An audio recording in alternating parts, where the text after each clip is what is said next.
constant connection with Allah subhanahu wa ta'ala. That the person, no matter what he or she is doing, his heart always remains connected with Allah subhanahu wa ta'ala. Very, very simple.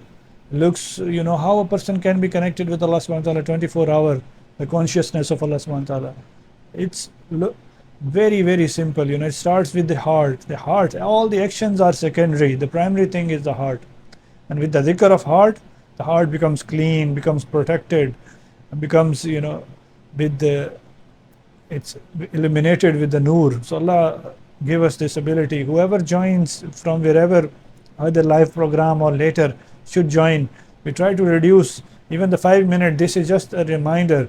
The main thing is to individually, whenever you have time, 5-10 minutes before sleeping, whenever, you just close your eyes and focus on your heart, and heart is saying Allah, Allah.